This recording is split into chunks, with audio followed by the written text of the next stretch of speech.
أعوذ بالله من الشيطان الرجيم بسم الله الرحمن الرحيم اللهم عجل لوليك الفرج.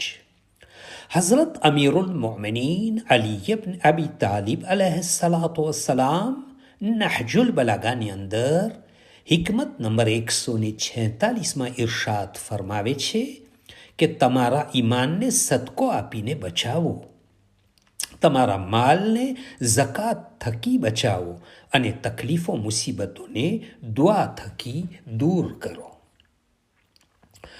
સદકાથી ઈમાન એ માટે મહેફૂઝ રહે છે કે ઇન્સાનની ઓળખાણ થઈ જાય છે કે આ ઇન્સાન પોતાના માલથી વધારે મોહબ્બત કરે છે કે અલ્લાહથી.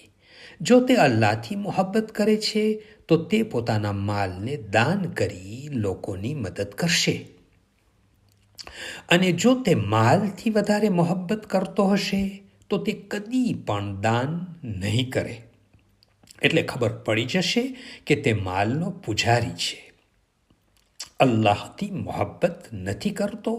અને જો કોઈ પોતાના માલને અલ્લાહ માટે લોકોની મદદમાં ખર્ચ કરશે, સદકો આપશે, તો તે અલ્લાહથી મોહબ્બત કરે છે અને તેનું ઈમાન સલામત છે. અને અલ્લાહ પણ આવા માલ ખર્ચ કરવાવાળાને પસંદ કરે છે અને તેને જન્નત અતા કરશે. ઝકાત આપો એટલે તમારા માલને પાક કરો. તમારો માલ પાક થઈ જાય છે. ઝકાત હોય કે ખુમ્સ, અલ્લાહ એ માટે વાજિબ રાખ્યું છે કે આપણા સમાજમાં કોઈ ગરીબ ન રહે. જો બધા પોતપોતાનું વિચારે તો કોઈ દિવસ સમાજ આગળ નહીં આવી શકે.